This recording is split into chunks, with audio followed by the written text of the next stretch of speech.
네, 안녕하십니까. 자, 2024년도 제12회 행정사 행정법 기출문제 풀이를 시작하겠습니다. 우선 시험 보느라 수고 많으셨던 수험생 여러분들께 깊이 그 노고에 대해서 감사드립니다. 그동안 고생 많으셨고요. 전체적인 한 줄 평 정도 한다면 행정법은 조금 쉽게 나온 것 같습니다. 쉽게 나왔다는 게 일단은 지문이 많이 작아졌고요. 지문이 짧고 박스형 문제도 조금 여러분들이 시간이 부족하지 않을 정도의 박스 문제가 나왔던 것 같습니다. 그리고 전체적인 25 문제 중에 물론 이제 어려운 지문도 있었는데 정답에 해당하는 지문들이 비교적 쉬웠어요. 그래서 제가 항상 수업 시간에 우스갯소리로 누군지 사람 찾는데 헷갈리고 있는데 누가 빨간색 옷 입고 서 있으면 찾기 쉽다 그랬잖아요. 그렇죠? 그래서 이번에도 항상 제가 느낀 것은 항상 기본이 튼실하시면 이제 다른 거 몰라도 저건 맞은 지문이다, 저건 틀린 지문이다 그러면은 충분히 그 목적하셨던 속의 성과를 거두시지 않았을까 조심스럽게 생각해 봅니다. 물론 이건 항상 제가 강조하는 거지만 나와서 보면은 이렇게 쉬워 보이죠. 근데 이제 실제 그 경직된 부서장 분위기에서 이렇게 하다 보면은 제 실력 발휘를 못 하시는 분들이 많아요. 그래서 그런 부분을 또 감안을 한다면 이렇게 쉬웠다라고 이렇게 치부하기는 조금 너무 가벼운 표현인 것 같지만 그래도 전체적인 평은 좀 쉬웠다고 보여집니다. 항상 여러분들이 시험에 임박에서는 문제를 많이 푸셔서 그런 강박관념이라든가 그런 경직된 데서 벗어나시면 훨씬 더 좋은 실력을 이제 인정받는 거죠. 제 실력 발휘를 못하는 것보다. 자, 그런 거 한번 말씀드리고 문제 풀이 들어가도록 하겠습니다. 1번 보시면은요, 통칭이 오랜만에 나왔죠. 고도의 정치적 성격을 띈 국가행위로 사후심사 대상에서 제외된다. 통치행위를 하는 주체는 누구냐? 행정부하고 국회로 봐요. 적극적이고 능동적인 행위를 하는. 그 다음에 이제 통치행위의 주체가 아니라 통치행위인지 여부를 판단하는 주체 누구냐? 그러면은 사법부라 그랬죠. 그래서 꼭 구별하셔야 되고. 대통령이 행한 서원 취소에 대해서는 통치행위가 아니라고 봤고요. 남북 정상회담 저거 통치행위로 봤죠. 근데 그 과정에서 대북 송금 행위는 통치행위로 보지 않았습니다. 그래서 전체적으로 기억, 니은, 디귿, 리을 다 맞는 지문 되겠습니다. 정답은 4번입니다. 5번입니다. 자, 지나가시고요. 공법관계, 사법관계. 우리가 이제 행정사를 하시려면 공사를 확실하게 구별을 하셔야 되겠죠. 그래서 공법관계에 관한 거, 마사회 기수, 이거 뭐라 그랬죠? 사법관계라 그랬습니다. 그래서 이거는 이제 과거에 항고소송의 대상이 되는 처분이냐, 이렇게 출제됐던 것이 또 모양새만 달리해서 또 출제가 된 겁니다. 정답은 5번이고요. 행정재산을 목적의 용도로 조금 쓰겠다. 공원에서 이제 매점을 좀 하겠다. 정부 종합청사 구내식당을 하겠다. 이런 것들 허가라고 표현이 돼 있어도 특허라 그랬죠. 행정행위 신청에 대해서 거부 처분 아니겠습니까? 그러니까 항고소송이죠. 그 다음에 실인무용단 단원 해촉, 이거는 뭐라 그랬죠? 실인무용단원인 상태에서 징계 이런 것들은 처분이지만 해촉, 해지 이런 것들은 공법상 계약으로서 당사자 소송으로 다툰다 그랬어요. 그 다음에 이제 공익사업으로 이주하게 된 주거용 건축물 세입자에게, 그러니까 이제 사실은 땅 주인, 건물 주인들은 보상금이 제대로 지급되고요. 거기에 새들어 사는 사람들은 이사경비 줍니다. 이사경비는 뭐예요? 주거 이전비라고 하는 것은 배려 차원에서 주는 거죠. 그 예를 들어서 사적인 영역으로 무슨 흥정의 영역, 정당한 대가 이런 게 아니란 말이에요. 그래서 이것도 공법 관계로 받고, 주민등록 전입신고는 이제 수리를 유하는 신고로 받죠. 그래서 수리 여부에 관한 소송 행정행위입니다. 그래서 우리가 주민등록 전입신고할 때는 주민등록법상의 요건만 검토하라 그랬죠. 위장 전입 여부 이런 거, 학교 관련해서 뭐 이런 거 검토하지 말라는 게 우리 판례입니다. 그래서 항고소송. 그래서 답은 5번 되겠습니다. 자, 그 다음에 공법상 계약이 또 이제 2번하고 연장선상에서 또 나왔어요. 그래서 지금 행정기본법의 내용은 절대 틀리시면 안 되죠. 그 다음에 공법상 계약이라 하더라도 행정작용이니까 법률의 근거는 없어도 될지언정 법률 우위 원칙은 항상 적용된다 그랬죠. 그 다음에 공법상 계약이 대등한 당사자 간의 합의를 전제로 하는 것이어서 필연적으로 비권력적임에도 불구하고 행정기본법에 뭐라고? 서면으로 하도록 되어 있어요. 그래서 행정행위조차도 원칙이 서면인데 이거는 서면으로 하도록 되어 있다는 게 우리 많이 봤던 거죠. 그래서 2번 지문도 맞습니다. 공법상 계약에 따른 권리 의무의 확인 소송은 역시 아까 보셨다시피 당사자 소송이에요. 공권을 확인받는 거니까. 그 다음에 확약, 일방적인 행위죠. 행정행위를 해주겠다, 안 하겠다에 대한 약속입니다. 행정지도도 되게 일방적이고. 근데 이제 확약은 일방적이라는 측면에서 반대 방향 의사표시 합치로 이루어지는 공법상 계약과는 구별이 된다. 이것도 맞고요.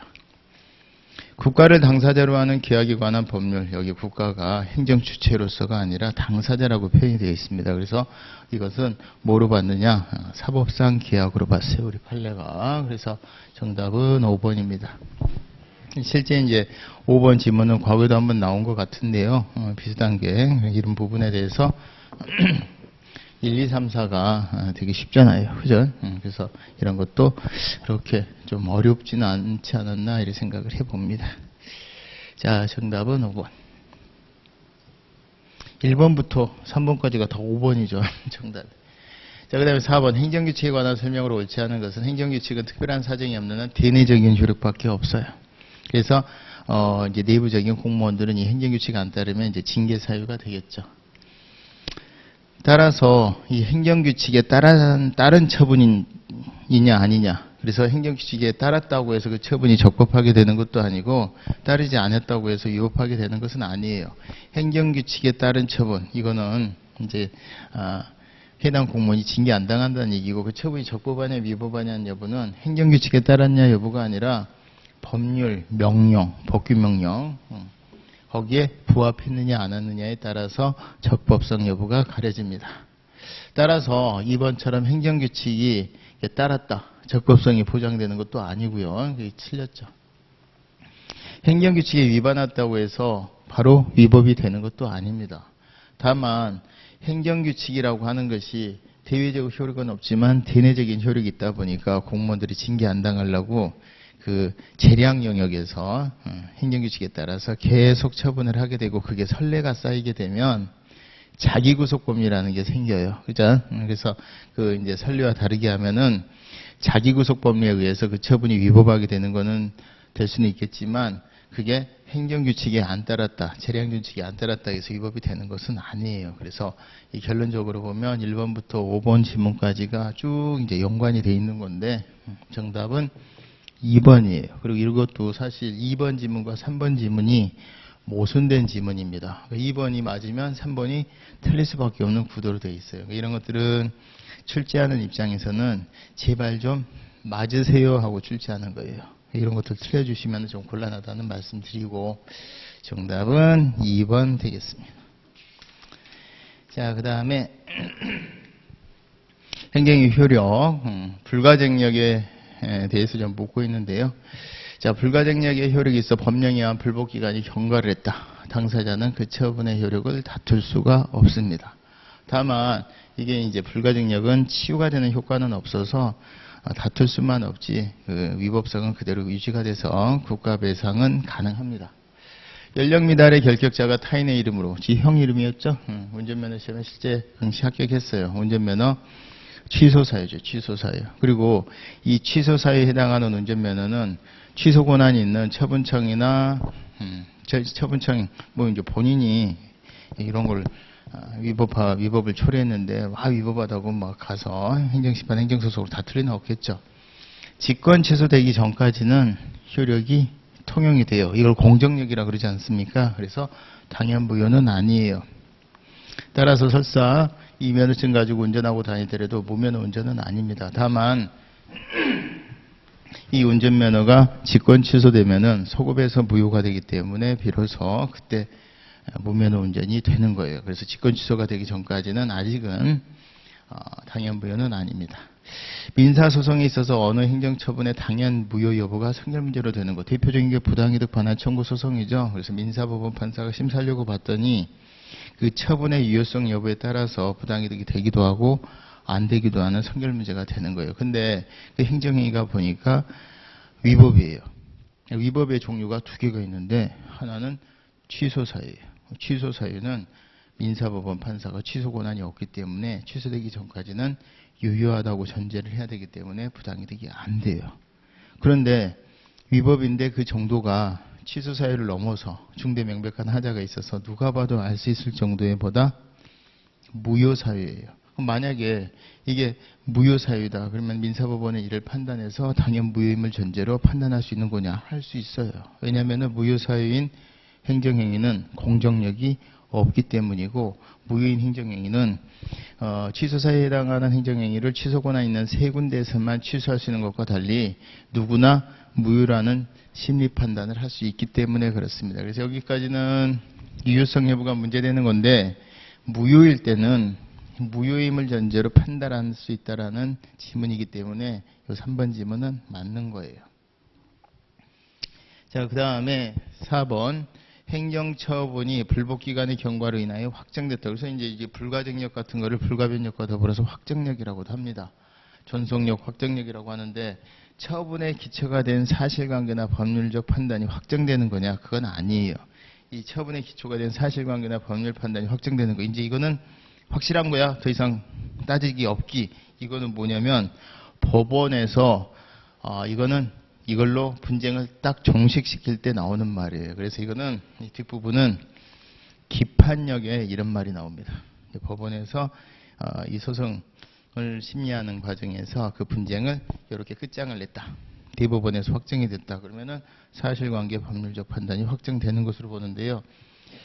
불복기간의 경과로 인해서 확정된 불가증력은 기판력 같은 효력은 없어요. 그럼 그게 어디서 나오느냐? 불가증력이 설사 생겼다 하더라도 처분청이 불가증력에 의해서 구속이 안 되는 처분청이 불가변력에만 해당 안 되면 불가증력이 발생한 행정행위에 대해서도 직권 취소를 할 수가 있어요. 즉 사실관계 법률관계가 확정되지 않은 것으로 봐서 번복을 할 수 있다는 얘기예요. 여러분들이 이제 불가증력이 생겼다 하더라도 불가변력이 상호 독립적이어서 불가변력에 해당하지 않으면 직권 취소할 수 있다. 이게 확정되지 않았다는 뜻이에요.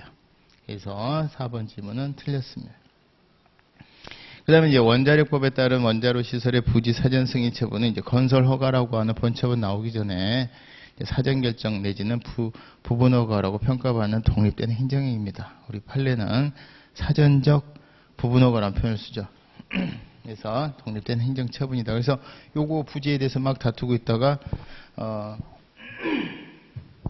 건설 허가가 나오게 되면은 건설 허가 흡수돼서 없어진다라는 게 우리 대법원 판례입니다. 자, 정답은 4번이고요. 자, 그 다음에 6번. 행정기본법, 취소 처리에 관한 설명으로 옳은 것. 그래서, 자, 행정기본법. 그 중에 조문의 내용이에요. 이런 거 틀리시면 안 된다 그랬잖아요. 위법한 처분의 일부에 대해서도 취소할 수 있고, 이제, 취소 소송이 위법성 여부만 판단하는 것과 달리 직권 취소라든가, 취소 심판에서는 부당한 처분도 대상으로 한다 그랬죠. 그 다음에 상대방의 당사자의 신뢰를 보호할 가치가 있다. 위법한 처분에 대해서 경우에 따라서는 취소는 소급효가 있다는 점에서 처리랑 구별이 되는데 신뢰를 정말 보호할 필요가 있으면은 처분을 직권 취소를 못하는 경우도 생기고 하더라도 장래여만 인정해서 소급효를 제한하는 경우도 있는데 이게 법조문에 있죠. 그러니까 이런 것들은 틀리시면 안 돼요. 정답은 장래양에서 취소할 수 있다. 맞습니다. 자, 그 다음에 적법한 처분은 중대한, 그래서 이제 옳은 거니까 3번이 맞고 위법한 처분이나 부당한 처분에 대해서 직권 취소 못한다는 1번, 2번 지문은 틀렸죠. 그 다음에 적법한 처분, 사정 변경이 생기면 장래양에서 처리할 수가 있는데 중대한 공격을 위해서 필요한 경우 일부 또는 전부 철회 가능하죠. 이것도 틀렸습니다. 4번, 5번은 처리와 관련해서 1번, 2번, 3번은 직권 취소와 관련해서 적법한 처분을 처리하는 경우에는 처리로 인하여 당사자가 있게 될 불이익을 처리로 달성되는 공익과 항상 재량이니까 얻는 이익과 그 과정에서 수반되는 불이익을 저울질해야 되겠죠. 전부 다 우리가 내용적으로도 맞출 수 있는 지문이고 행정기본법에 다 있는 내용들이에요. 그래서 6번 같은 경우는 좀 틀리시면 좀 곤란한 문제들입니다. 자, 그 다음에 또 이제 저도 그랬어요. 옛날에 공부할 때 성문법에 있는 거는 왠지 그냥 거기 있는 건데 뭐, 그리고 판례만 막 열심히 판례하는 게 좀 뭔가 멋있어 보이고. 근데 그렇지가 않습니다. 우리나라는 성문폭격 국가니까 조문이 제일 중요해요. 앞으로도 계속 성문법에, 여러분 나중에 행정사 하시면서도 분쟁이 생겼을 때 법조문문 들이대면은 그거는 빼박으로 이깁니다. 상대방이 그걸 부정할 수가 없어요. 자, 7번. 부관에 관한 설명으로 옳은 것은 행정청은 처분에 재량이 없는 경우, 기속이죠? 기속의 경우에는 법정부관만 허용됩니다. 그렇죠? 네, 법률에 근거가 있을 때만 부관을 붙일 수 있어요. 저게 이제 행정기본법 17조 1항의 내용입니다. 자, 그 다음에 2번. 부관은 해당 처분과 실질적인 관련성이 있어야 되겠죠. 그렇지 않으면 부당결부가 될 터이니까요. 해당 처분의 목적에는 구속 안 되느냐? 당연히 구속이 되겠죠. 그래서 목적에 반하지 않는 부분. 그래서 우리 행정기본법에 보시면은 목적에 위배돼서도 안 된다 이런 뜻이에요. 이건 이제 비례원칙과 관련되겠죠. 여기는 부당결부 금지원칙. 2번 틀렸고 3번 법률이 예정하는 행정의 효과를 일부 배제하는 부관. 이게 내용적인 제한이 아니라 일부만 배제하는 거라 그래서 우리가 부관의 일종으로 보는 게 판례죠. 그래서 법률 효과 일부 배제라고 하는 부관인데, 자, 우리가 독립해서 행정소송의 대상이 되는 것은 부담이에요. 부담이라는 부관이고, 자, 기한 조건 이런 걸 포함해서 여기 나오는 법률 효과 일부 배제까지도 포함을 해서 부담 이외의 부관은 전부 다 독립해서 소송의 대상이 될 수 없다는 거고, 실제 우리 판례가 확인하고 있습니다. 그래서 3번도 틀렸습니다.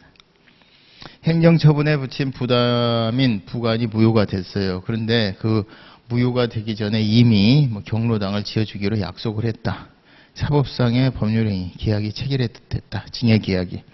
그러면은 그 징역계약을 체결하게 되는 게, 야, 여기 이제 25번 버스 몰고 다니려면은 너 경로당 하나 그런 거 지어주면은 내가 해줄게. 그래서 그 경로당, 이제 그 인근 주민들에게 경로당 지어주겠다고 계약을 체결했다. 사실 알고 보면 그 부담이 무효가 됐다. 그러면은 이미 무효가 되기 전에 경로당 지어주기로 한 계약은 이제 법률행위의 착오인데 동기나 연유에 불과한다 그랬잖아요. 그죠? 그러니까 동기나 연유에 불과한 거지. 부담의 이행으로 한 사법상의 법률행위. 여기까지가 이제 징역계약입니다. 징역계약이 당연히 무효가 되는 거냐? 당연히 무효가 되는 거 아니라 그랬죠. 우리가 주기장창 했던 것들입니다. 4번도 틀렸어요. 동기 내지는 연유에 불과하더라.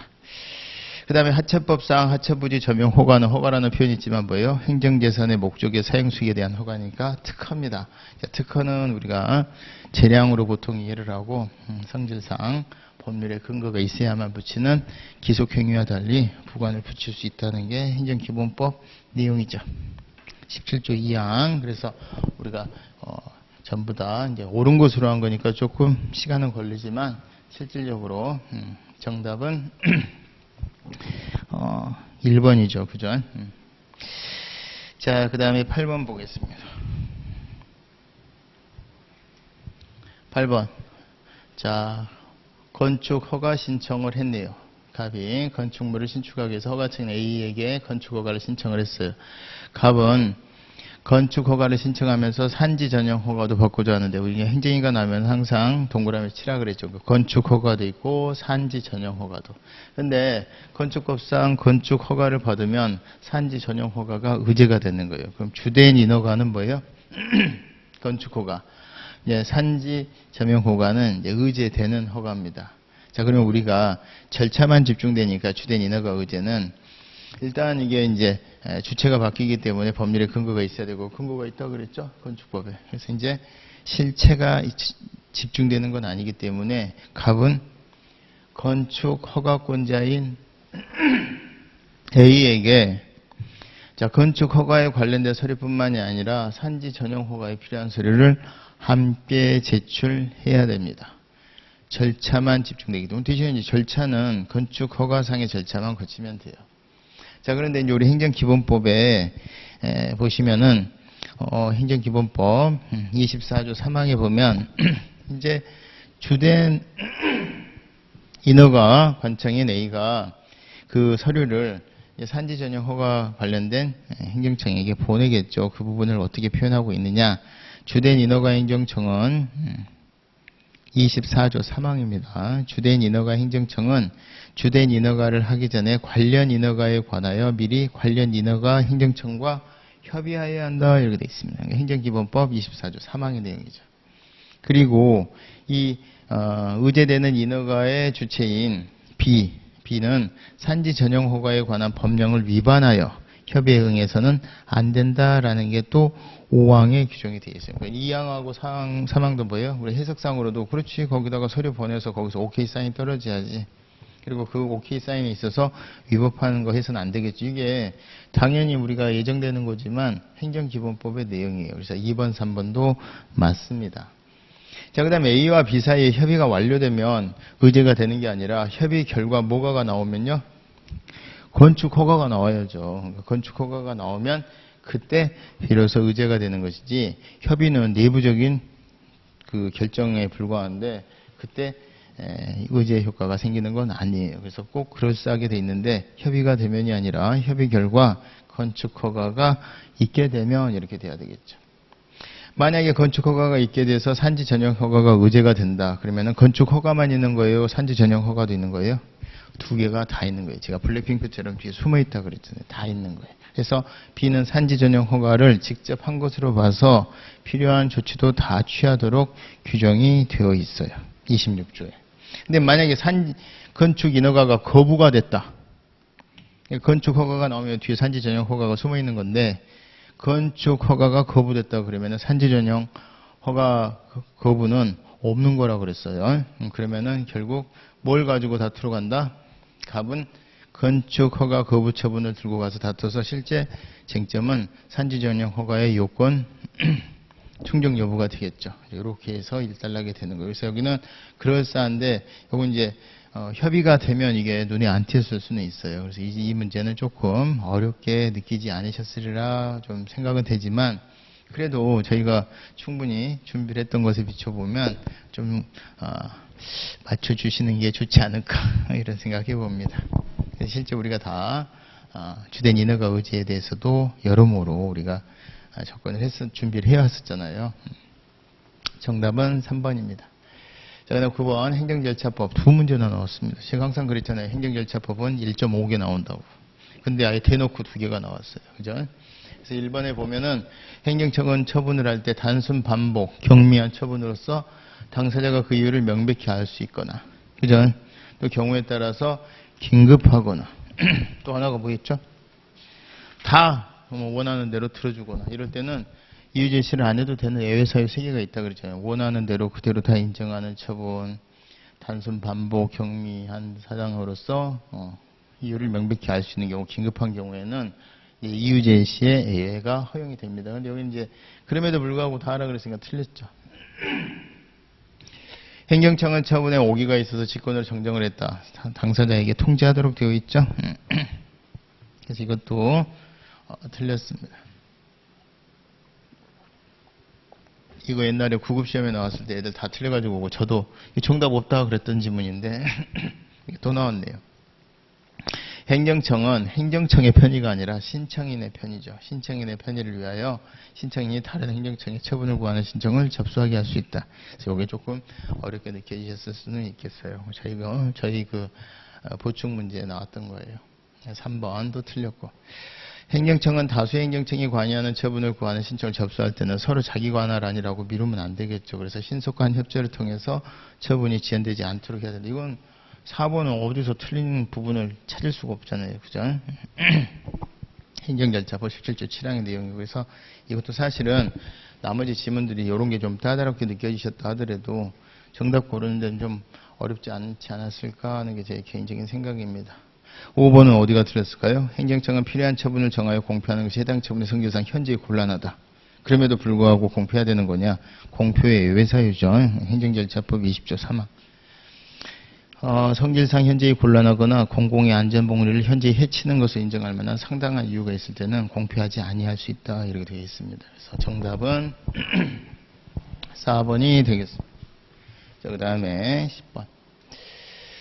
정보공개법에 관한 내용으로 옳지 않은 것은 공개될 경우 부동산 투기 매점 매석으로 특정인에게 이익 또는 불이익을 줄 우려가 인정되는 정보. 이번에 그린벨트 어디가 풀릴까 이런 거 물어보면 알려줘야 되나요? 아니라고 그랬잖아요. 이거는 비공개 사유 8호에 있는 거죠. 그래서 행정정보공개법 9조 그죠. 정보공개법 9조 1항 8호. 정답은 1번 쉽게 나왔습니다. 2번. 부득이한 사유가 없다면 정보공개 청구를 받은 날로부터 10일 이내에 공개 여부를 심의해서 결정해야 되고, 부득이한 사유가 있으면 10일 범위 내 3번 더 연장이 되고, 20일이 지나도 공개가 없으면 옛날에 이제 거부로 간주한다는 규정이 있었는데 없어졌으니까 이제 부작위법 확인 소송으로 가야 되겠죠. 맞고요. 3번. 공개 청구된 공개 대상 정보의 일부가 제3자와 관련이 있다고 인정할 때는 제3자 지체 없이 통지하가 된다. 이것도 많이 우리가 했잖아요. 지체 없이 통지하고. 그 통지받은 사람은 이제 비공개 요청하고, 그럼에도 불구하고 공개 결정이 떨어지면은 이제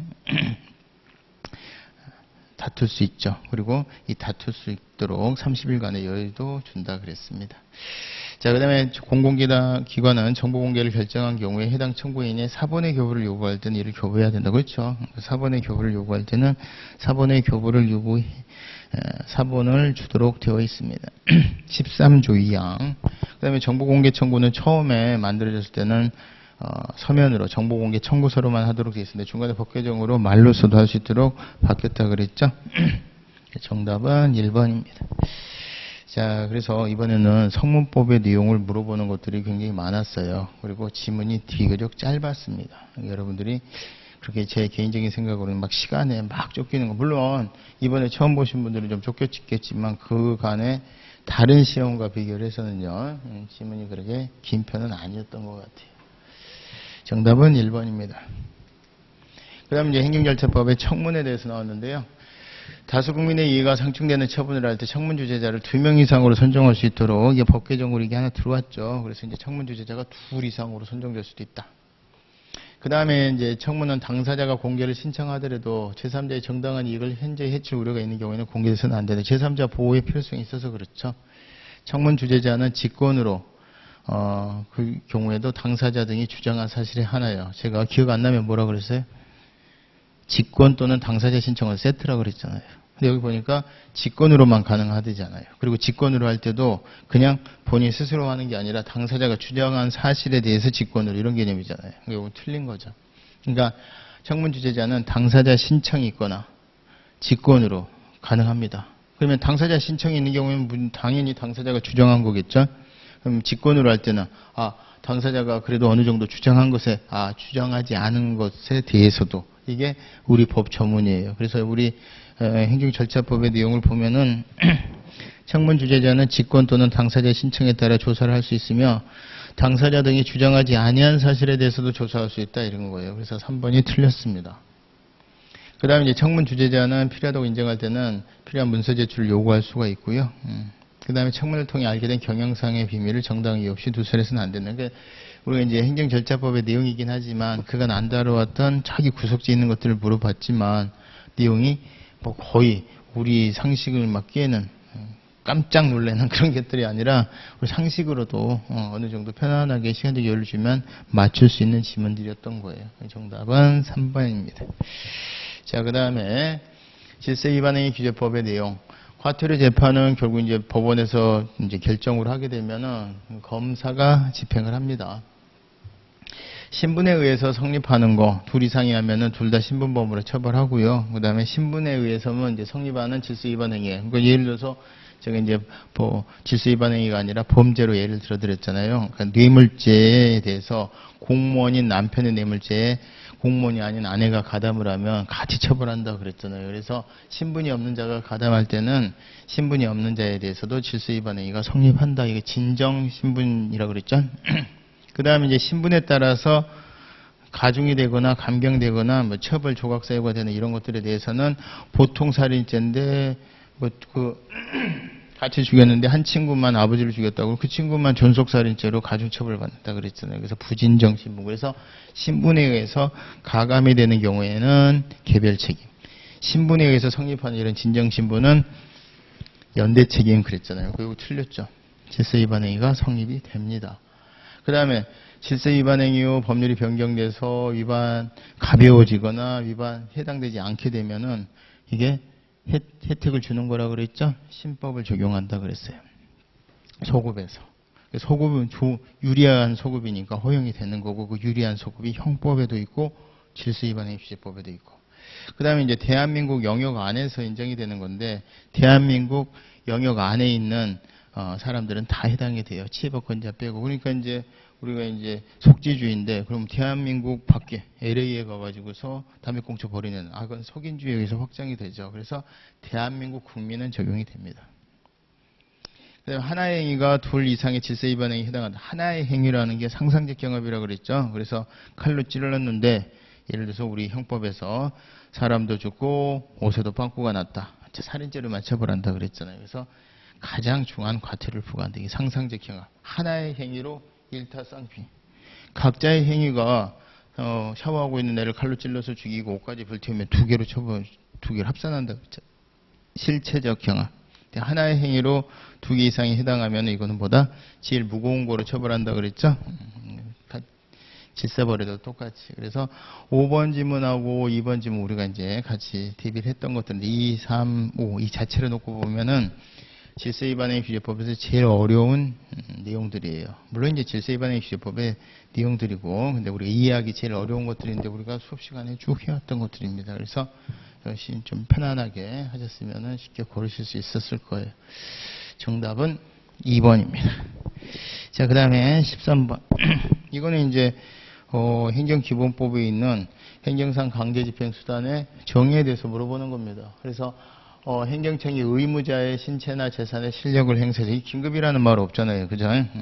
시간적 여유가 없거나 그 속성상 이런 말이 있으면 이게 즉시 강제로 갈 텐데 그런 말이 없이 그냥 의무자의 신체나 재산의 실력을 행사해서 장애항에서 의무가 있었던 상태를 실현하는 거. 직접 강제입니다. 직접 강제.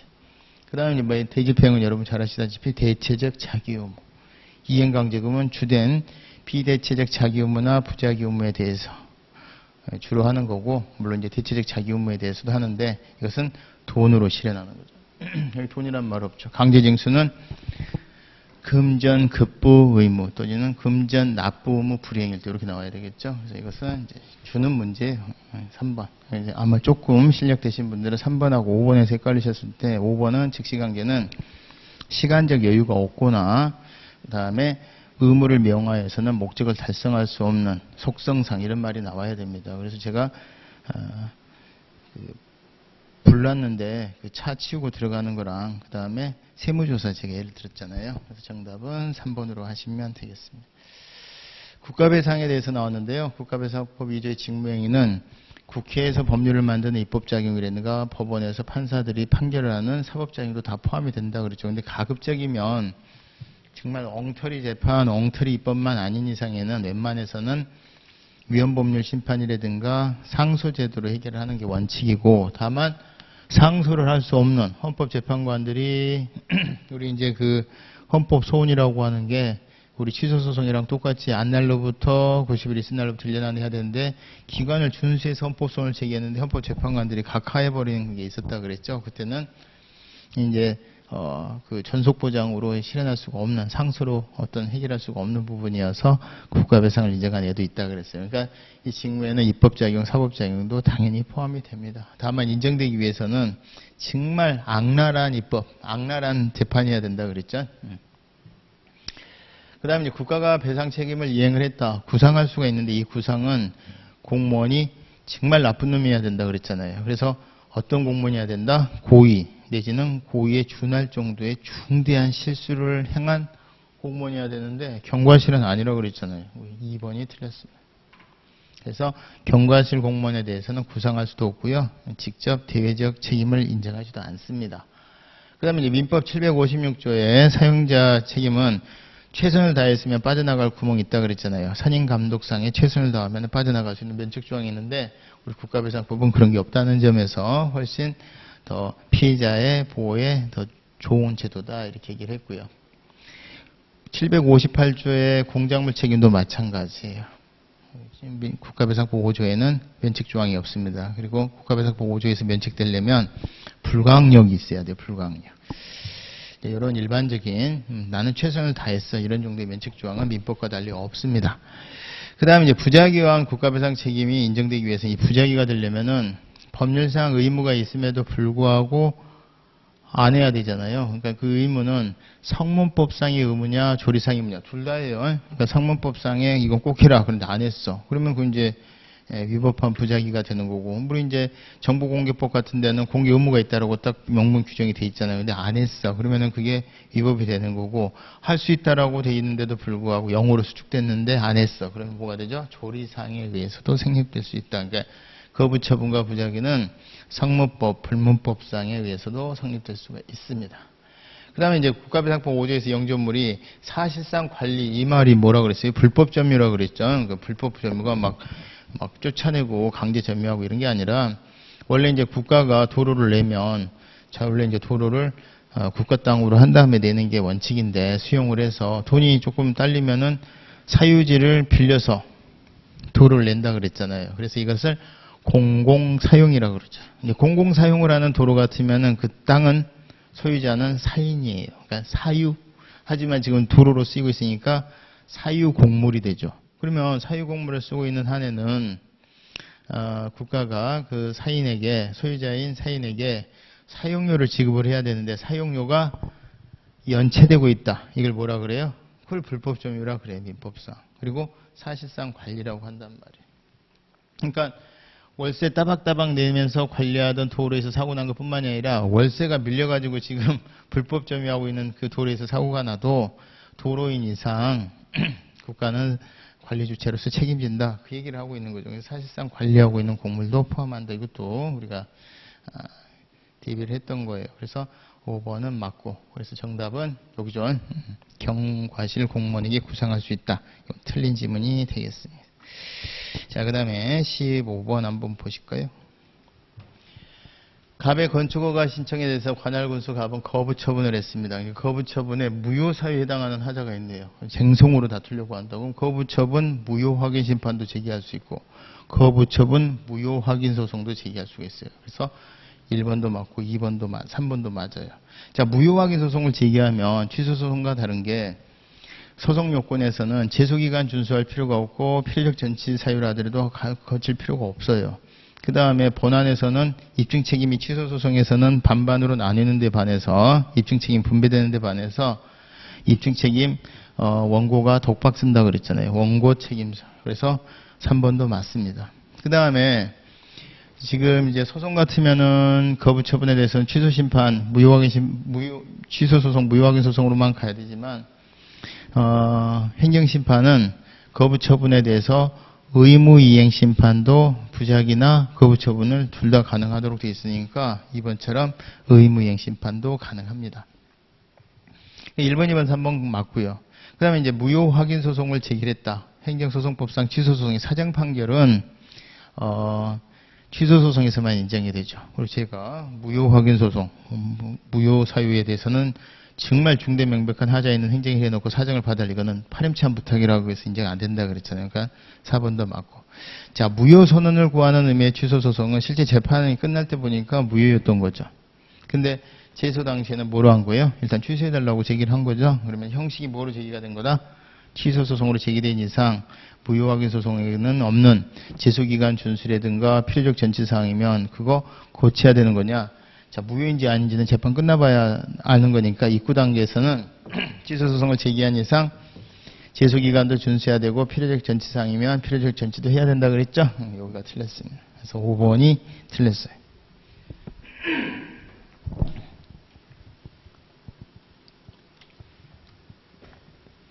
자, 다음 16번 보겠습니다. 집행정지는 이제 거부나 부작위에 대한 대안은 아니라 그랬잖아요. 왜? 쳐들어오는 걸 막는 소극적인 성질, 현상 유지적이기 때문에 거부나 부작위에 대해서는 인정이 안 됩니다. 이제 여기에 같은 효과를 인정을 하려면 민사집행법상의 가처분이 인정이 돼야 되는데 우리 판례가 소극적이라 그랬죠. 그래서 기억번은 맞습니다. 처분이 가분적이다. 그러면 이제 집행정지는 전부에 대해서만 해야 되는 거냐? 가분적인 일부에 대해서도 가능해요. 일부에 대해서도 얼마든지 집행정지 허용됩니다. 니은번 틀렸고. 자, 효력정지가 제일 세죠. 그 다음 집행정지, 그 다음에 제일 약한 게 절차 속행정지입니다. 그래서 처분 등의 집행을 정지함으로써 요게 이제 그냥 집행정지나 절차 속행정지, 자 이런 것들에 의해서 목적을 달성할 수 있을 때는 처분의 효력정지는 허용되지 않는다 그랬잖아요. 그래서 디귿번도 맞습니다.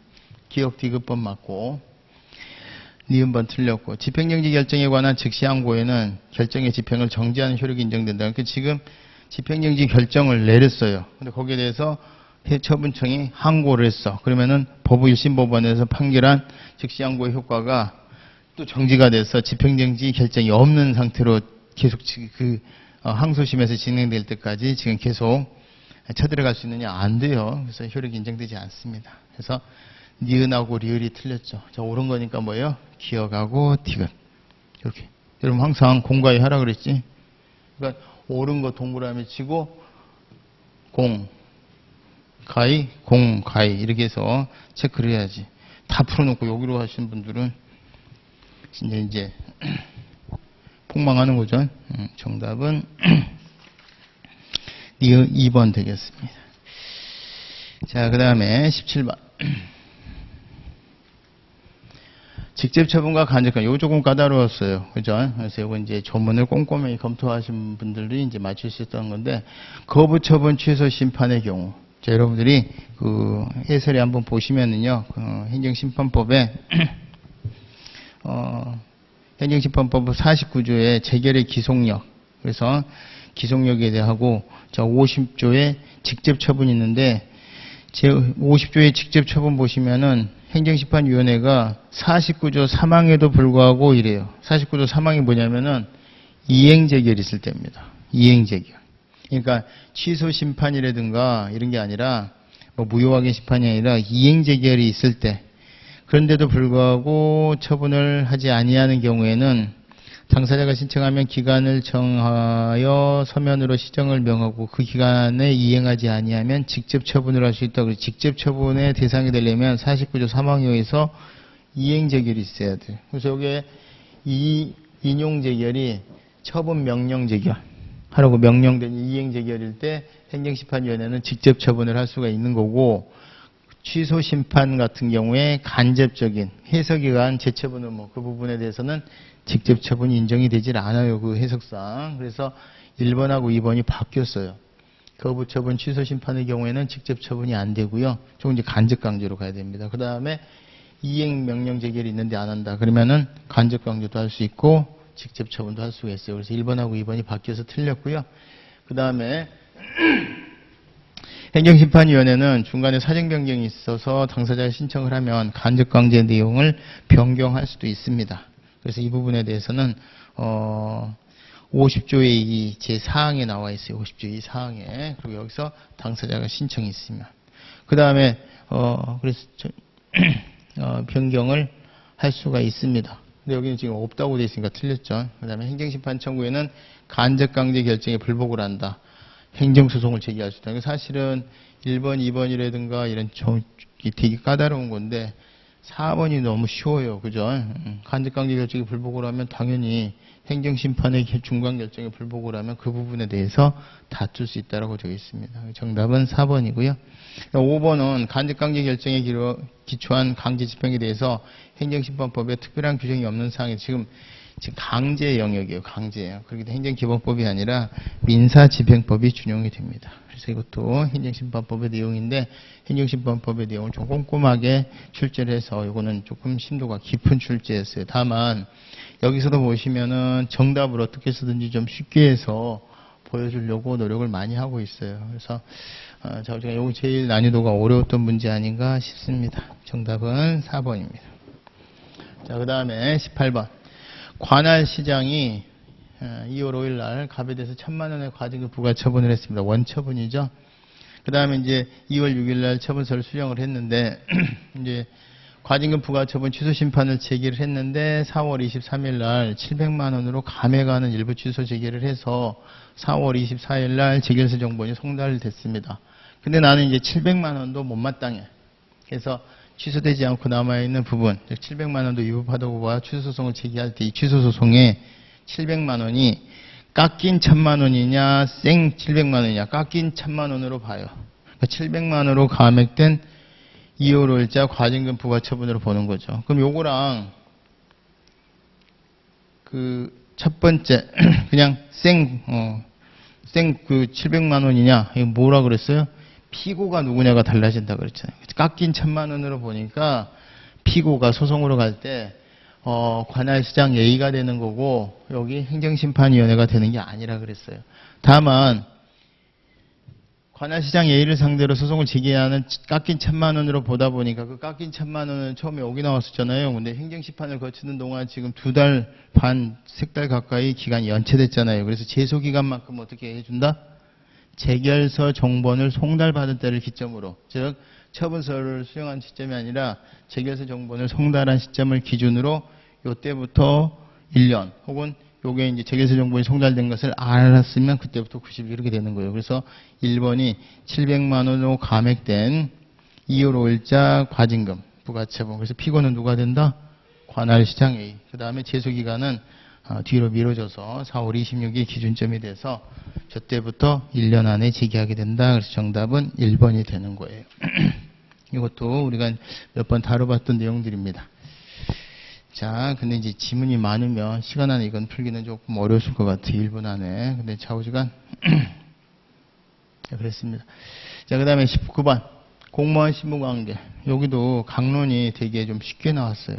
그래서 이번 시험에 어려우셨다는 점이 강론이 요건 모르겠지 하고 물어본 게 하나도 없어요. 여러분들 강론에 관한 기초지식을 어느 정도 맞출 수 있는 것들입니다. 자, 1번 보니까 임용 당시 공무원의 임용 결격 사유가 있었다. 이거 무효잖아요. 그죠? 근데 만약 임용 당시에 시험 채점이 잘못됐다. 그건 취소 사유인데. 그러니까 적극적인 요건이 미비가 됐다. 취소 사유인데 임용 결격 사유다. 그럼 무효라는 거. 우리가 주기장창했던 거니까 이건 바로 옳은 거 요거 정답 그대로 나오는 거죠. 설사 국가 과실에 의해서 밝혀내지 못했다 하더라도. 그 다음에 이제 직위해제 처분은 일단 이래서 손떼라는 거고 나중에 이제 조사 결과 징계사유에 해당해서 해임을 하더라. 뭐예요? 각각 다른 영역이죠. 그래서 일사부재리가 아닙니다. 좀 그 배경에는 직위해제가 징계도 아니고요. 그래서 이거는 틀렸습니다. 일사부재리 법률과 어긋나지 않고요. 당연퇴직의 인사발령은 항고소송의 대상이 되는 처분이 아니라 서비스라고 그랬죠. 그 다음에 직위해제 처분에는 의견 청취에 관한 행정절차법의 규정이 적용되지 않습니다. 행정절차법의 적용 배제 사유에 공무원 신분관계에 관한 것 중에서 그죠? 곤란하거나 불필요하거나 이미 행정절차에 준하는 절차를 거친 것들은 적용 배제 사유로 하고 있는데 직위해제 처분을 준하는 절차를 거친 걸로 봤어요. 그 다음에 그 해설에 보시면은 정규 임용 처분을 취소하는 것은 그런 절차 배제하는 게 아니라 그랬습니다. 그 두 개 같이 기억을 해두시면 돼요. 직위해제 처분은 행정절차법 적용 배제. 정규 임용 처분 취소 처분은 행정절차법의 적용 배제가 아니어서 행정절차법이 적용되는 거 이렇게 기억을 해주시면 되니까 4번 틀렸죠. 그 다음에 이제 임용행위가 무효다. 그럼 이제 그간 쭉 이제 봉급에 대해서 퇴직금이라든가 연금 인정되지 않습니다. 근데 이 판결하면서 설사 당연 무효였던 것도 퇴직금이라든가 연금이 인정이 안 되지만 취소로 인해서 소급표가 인정이 되는 영역이라면 그것도 똑같다 그랬어요. 그래서 여기 보니까 설사 임용행위가 취소돼서 소급적으로 공무원 의지를 상실하게 되면 처음부터 무효였던 것과 마찬가지로 퇴직급여 같은 거 인정이 안 된다는 거죠. 그래서 5번도 틀렸습니다. 좌우지간 여기가 너무 어렵다 하더라도 1번이 너무 쉽잖아요. 그죠? 그래서 19번은 1번이고. 자, 그 다음에 대리와 위임. 자, 권한의 위임은 뭐예요? 권한 자체가 넘어가니까 수임청을 피고로 해야 되는 거. 대리는 안 넘어가니까 실은 쟤를 대리해서 제가 행위만 합니다. 이렇게 한다 그랬잖아요. 그래서 대리는 반드시 현명해야 된다 그랬죠. 경기도지사, 대리, 수원시장 이렇게. 그래서 이전한다는 점에서 이전하지 않는 대리와 구별되는 거니까 이건 앞뒤가 바뀌었죠. 그 다음에 예를 들어서 도지사가 군수에게 뭔가를 위임하려면은 조례 또는 규칙에 의해서 가능하고요. 만약에 그것이 국가로부터 이미 한번 위임된 거를 다시 넘긴다. 그럼 이거 뭐예요? 재위임이죠. 재위임할 때도 조례 규칙에 가능하는데 이때는 원래 위임했던 자의 기관장의 승인을 받도록 되어 있습니다. 그래서 이거는 조례에 의하여 한다가 틀리고요. 의하여야 한다가 아니라 뭐에 의해서도 가능하니까 규칙에 의해서도 가능합니다. 자, 그 다음에 5번 정부 조직법에 따르면 권한위임은 위임 기관의 권한 일부에 한해서 인정돼. 이게 맞죠. 왜냐? 전부에 대해서 위임하게 되면은 행정조직 법정주의의 정부 조직법이 깨져버려요. 그러니까 예를 들어서 경찰 업무가 행정안전부 장관의 업무인데 경우에 따라서 행안부 장관이 다 못하니까 그중 일부를 이렇게 맡기는 거지. 그 전체가 넘어가 버리면은 조직법에서 정한 권한 자체가 깨져버리기 때문에 안 되는 거예요. 그 이제 실제 여러분들이 정부조직법이나 지방자치법에 보면 위임 또는 위탁이 보면은 전부 다 일부를 위임 위탁할 수 있다. 일부를 위임 위탁할 수 있다. 이렇게 돼 있고 전부는 안 됩니다. 전부가 넘어가려면 이제 권한의 이양이라고 하는 거예요. 그래서 3번은 맞고요. 내부 위임이다. 그러면 이건 위임이 없어요. 권한이 넘어가질 않습니다. 그러면은 우리끼리 네가 나인 것처럼 해줘 그런 건데 수인관청이 지 이름을 해버린 거예요. 경기도지사 이름으로 한 게 아니라 수원시장 이름으로 해버렸어. 그럼 뭐예요? 권한 없는 행정청이니까 이게 무효죠. 피고는 누가가 된다? 수원시장이 되는 거예요. 수원시장 상대로. 그러니까 위임관청이 아니라 수임청인 수원시장을 상대로 너 권한도 없는데 왜 했어? 이렇게 이제 하게 되죠. 그래서 그것도 틀렸는데 사실은 이거 다 우리가 기출문제 해설할 때 다뤘던 것들이에요. 그 다음에 행정권한의 위임 위탁에 관한 규정에 따르면 수임사무 처리에 관해서 위임기관은 수임기관에 대해서 사전 승인을 받을 것을 요구할 수도 있고 뭐냐면은 전부는 못 넘기지만 일부가 이전된 부분에 대해서는 이전이 되는 거예요. 그래서 이전이 된 한해는 수임청, 수임자가 지 책임하에 행위를 하는 겁니다. 근데 위임청이 감나라 콩나라 이렇게 일일이 지시하면 된다 안 된다? 안 된다는 거예요. 그래서 사전 승인 같은 거 야 이거 앞으로 내가 맡긴 거니까 너 앞으로 할 때 내 허락 받고 해. 이거 안 되는 거예요. 그래서 요게 이제 행정권한 위임 및 위탁에 관한 규정이 나왔는데 여기도 왜 제가 쉽다고 얘기를 하냐면 이 자체로는 어렵습니다. 여러분 실제 강론을 제낀 친구들은 못 맞히겠죠. 수험생분들은. 근데 이게 우리가 기출문제에 다 어느 정도 한 번씩 다뤘던 내용들이에요. 그러니까 나왔던 지문들을 다시 편성해서 냈다는 얘기죠. 그 전에 문제도 그러고. 그러니까 이런 것들이 강론이 생 얼굴이 내보내면서 이건 몰랐찡 이게 아니라 되게 쉽게 출제가 된 거다 이 말이에요. 그 다음 문제 보시면은 지방자치법 지방의회 권한에 해당하지 않은 거 우리가 통칭이 할 때 국민투표에 부의하는 게 대통령의 권한이다. 그것만 기억을 하셔도 맞출 수가 있는 겁니다. 그러니까 지역적인 현안에 대해서 서울시에 무상급식 할까요 말까요? 누가 회부하는 거예요? 주민투표에 회부하고 부의하는 거 의회가 아니라 단체장이 하는 거죠. 이거는 이제 단체장이 하는 거고 이건 뭐 청원 수리 처리에 대해서는 지방의회 의원 소개를 받아서 하는 거니까 이것도 지방의회. 결산, 예산 그 서울시에서 앞으로 예상되는 살림 비용, 그 다음에 작년도에 썼던 거, 결산 이런 것들 다 보다 그리고 그 과정에서 검사위원 선임 이런 것도 다 지방의회 권한이에요. 지방의회 의원의 자격 상실에 대해서 자기들끼리 제적 3분의 2 이상으로 의결하는 거. 그 다음에 우리 마치 예산, 결산 관련해서 기금 이런 것들도 다 보다 지방의회잖아요. 의결. 의결이란 말만 보고서도 사실은 다 맞출 수 있었을 것 같아요. 그러니까 너무 이제 지나놓고 보니까 그런 거죠. 진짜 고사장에서는 쫄리긴 한데 그래도 이런 것들은 좀 주는 문제가 아닌가 이런 생각을 해봅니다. 자, 그 다음에 경찰관 직무집행법 옳지않은 것. 검문과정에서 경찰관으로부터 가까운 경찰서로 자암시소까지 가주시겠습니까? 거절할 수 있으니까 임의동행이죠. 거절 못하면 강제 연행이라는 표현 쓴다 그랬죠. 그 다음에 불신검문 과정에서 경찰관은 그 대상이 되는 사람에게 질문을 할 때 흉기 소지 여부 조사할 수 있고요. 질문을 받은 사람은 강요당하는 거 아니에요. 그게 1번하고 3번이 같은 맥락이죠. 경찰관 직무집행법의 내용이고. 경찰관은 재산에 중대한 손해를 끼칠 우려가 있는 인공구조물의 파손이 있을 때에는 그 장소에 있는 사람에게 위해를 방지하여 필요하다고 인정되는 조치를 하게 할 수 있도록. 그렇죠. 지금 건물이 지진이 뭐 와가지고서 지금 허물어 주려고 그래. 근데 안 나가려고 그래. 그럼 나가게 해야죠. 그죠? 이런 것들은 여러분들이 다 조문을 몰라도 맞출 수 있는 것들다 이 말이지. 경찰관의 적법한 직무집행으로 인하여 손실을 입은 적, 이게 손실보상에 관한 규정이 도입이 됐죠. 근데 전혀 그 손실 발생 원인에 대해서 책임이 없는 자에 대해서는 전부에 대해서 보상을 해줘야 되고, 전부에 대한 보상을 받을 수가 있고, 책임이 있는 사람은 자기 책임을 벗어나는 부분에 대해서만 받을 수 있도록 되어 있습니다. 여기는 뭐라고 되어 있어요?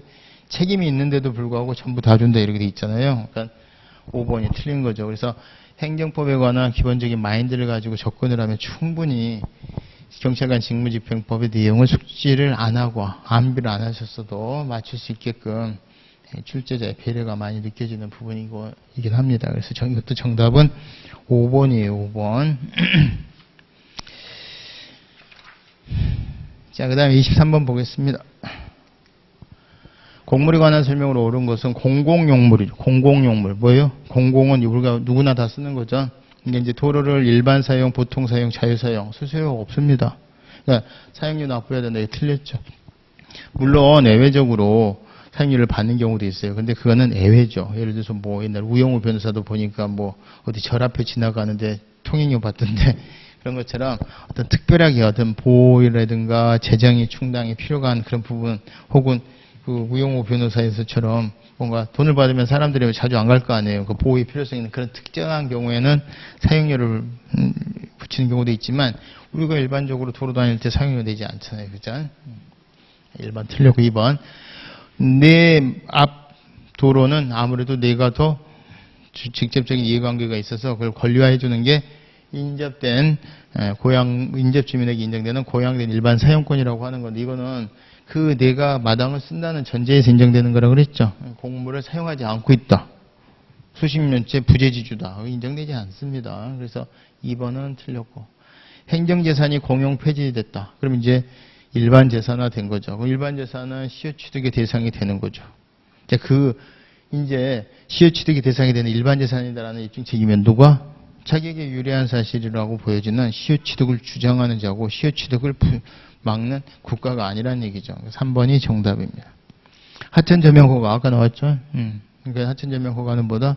특허. 자, 이거는 내가 청평군수로부터 하천을 쓰고 있는데 갑자기 국가가 이 지역에 큰 댐을 설치한다. 그럴 때 국가에 대해서도 주장할 수 있는 거냐? 아니에요. 청평군수한테만 주장할 수 있는 거예요. 이거 뭐라 그랬죠? 채권. 그래서 대세적 효력이 있는 물권이 아니라 청평군수한테만 주장할 수 있는 채권이다라는 거예요. 4번도 틀렸고. 중앙관서장이 행정재산을 사용허가를 하는데 이 행정재산은 여러분들 이름에서도 알다시피 행정재산의 목적 외 사용수익에 대한 허가예요. 성질은 특허로 보지만 그러니까 도로 공원에 매점허가를 해주는 거지 공원을 그냥 통째로 그냥 뭐라 그럴까요?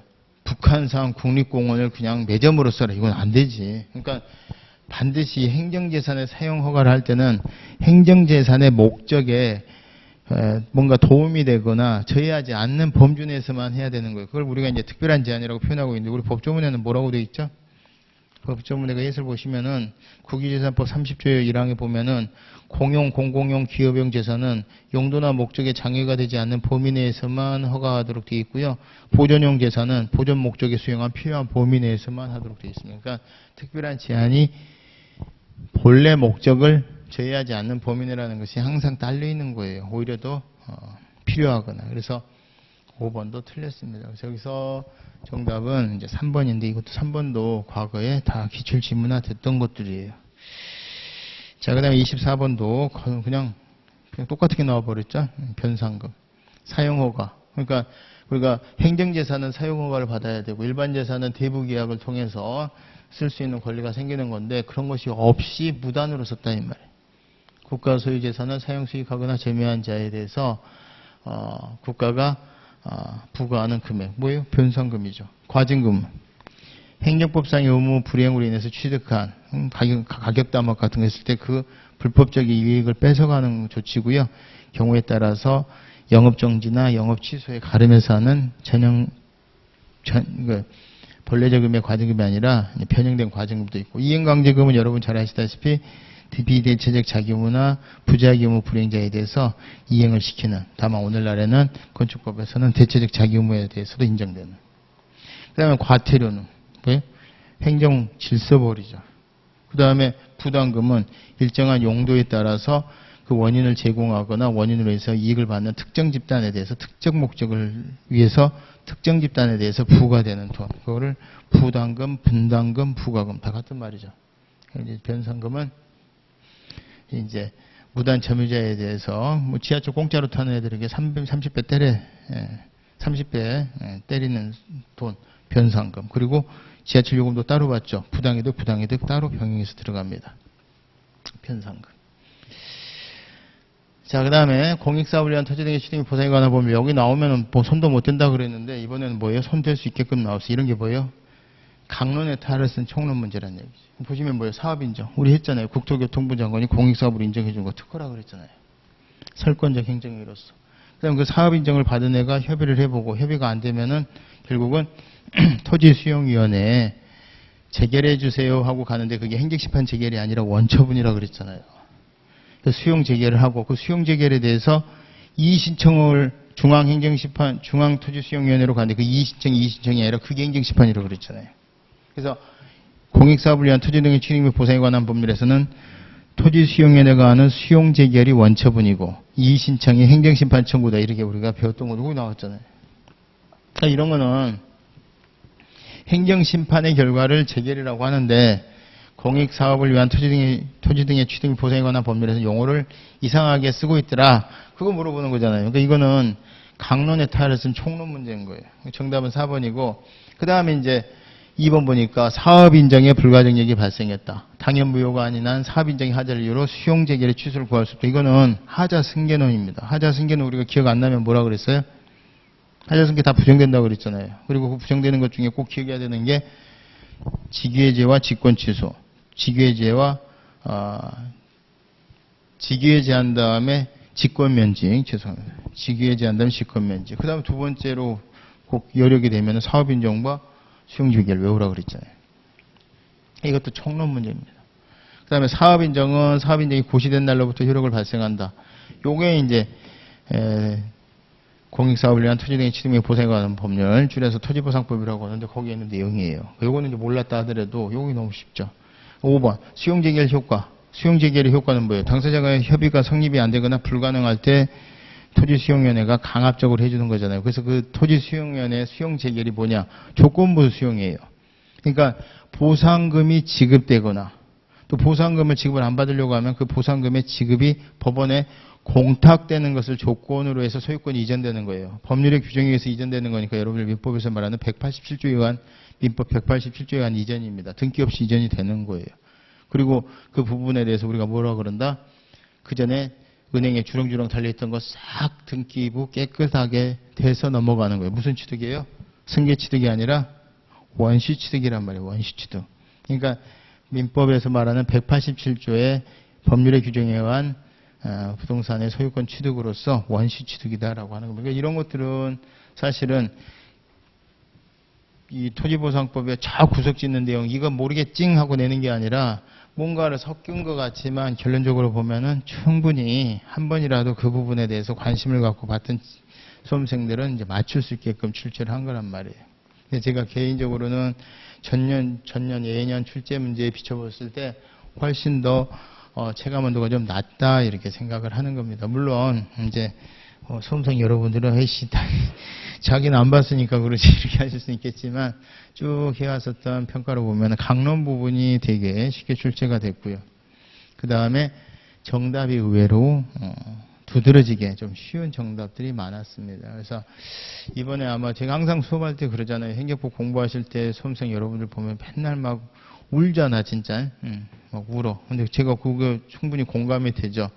법대생들도 행정법 하면 숨을 토하는 영역이라 그랬어요. 근데 울면서 공부하고 나올 때 웃는다 그랬잖아요. 그래서 이번에 좀 많은 수험생 여러분들이 좀 웃으셨으면 하는 게 제 바람입니다. 긴 시간 들어주셔서 감사하고요. 끝까지 이상으로 12회 행정사 행정법 기출문제 해설을 마치도록 하겠습니다. 수험생 여러분 너무 고생 많으셨습니다. 감사합니다.